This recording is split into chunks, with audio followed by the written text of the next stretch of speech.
大家好，我是小諾。為什麼餃子館的餃子那麼好吃？其實調餡是有技巧的。今天把開了30年餃子館的調餡技巧分享給大家。肉餡鮮美，不腥不柴，水嫩又多汁。想學的點擊屏幕上的有用，一起看看我是怎麼做的吧。首先我們先來做一個蔥薑水，準備一塊生薑，把它拍散。拍過的生薑，它的薑汁能夠更好的釋放出來，然後切成細絲。再準備一段大蔥瓣，把它拍扁。同樣，拍過的蔥瓣，它的蔥香味能夠更好的釋放出来。再切成絲。切好後，把它放入碗中。接下來，鍋中放入一個八角，把它掰碎。再放入一小把的花椒。加入1小碗的清水，大火燒開。燒開後轉小火，再煮2分鐘，把花椒、八角的香味煮出來。2分鐘後關火，把它倒入碗中，用花椒、八角的熱水浸泡出蔥薑的香味，用勺子給它攪拌攪拌，放在一旁浸泡着備用。今天我買了1斤半的豬肉。做餃子餡選豬肉，我們最好選擇前腿肉。前腿肉它的肉質比較細膩，而且它3分肥7分瘦，肥瘦相間，這樣調出來的肉餡香而不膩。把它先改刀切成小塊，有筋膜的地方最好給它剔去，這個筋膜比較硬，影響口感。然後再將它切成薄片。切好後，再将它剁成肉餡。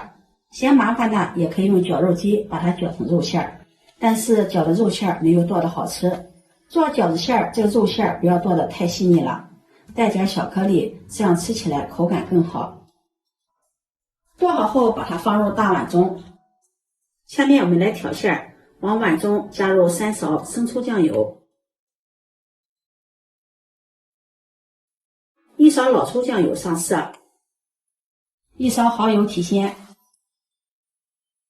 往裡面加入1勺食鹽，1勺雞精，1勺十三香，不喜歡吃這個味兒的可以不放。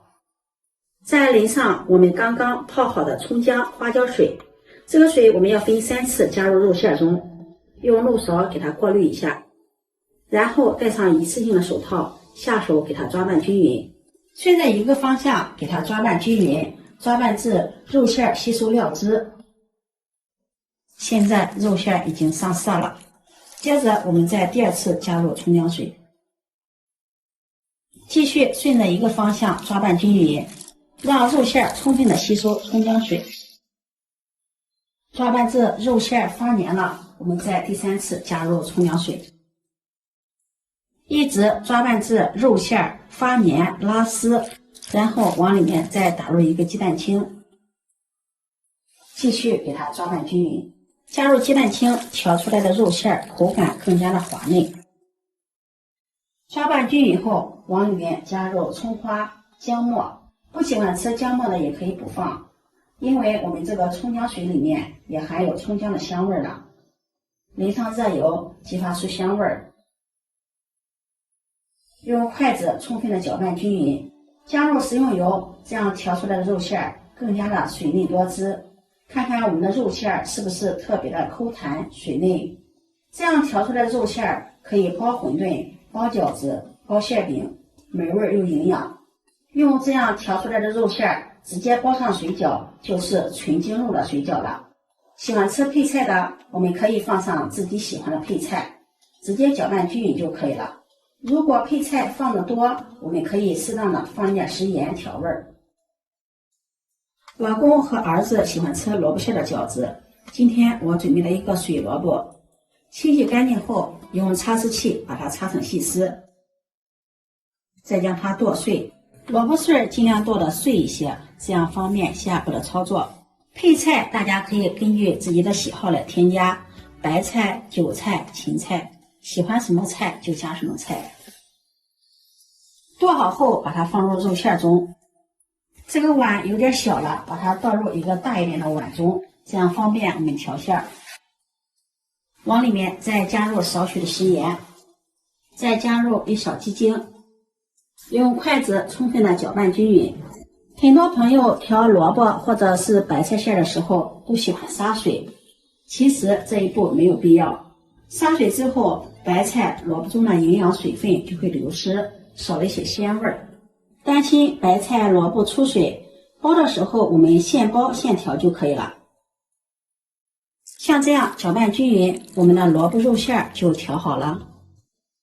這是提前和好的一個面團，已經醒好了，不用揉了，在中間直接給它戳個洞，再用手給它捏一捏，然後從中間切開，再搓成長條，然後切成大小相等的面劑，在面劑上撒點乾面粉防粘，然後把面劑整理一下，按扁，取一個面劑，用擀面杖把它擀成四周薄、中间厚的饺子皮兒。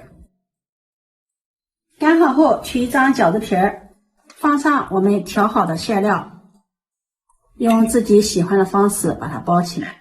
包的時候，如果加的配菜多的話，馅料中有些水分沒有關係的，用筷子給它攪拌攪拌就可以了。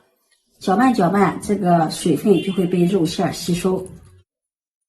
全部包好後，我們開始煮餃子。鍋中提前燒上一鍋開水，然後加入一勺食鹽，攪拌均勻。加入食鹽煮餃子的時候，餃子不容易破皮，而且不粘鍋。然後下入餃子，用勺子輕輕的推動，防止餃子粘連。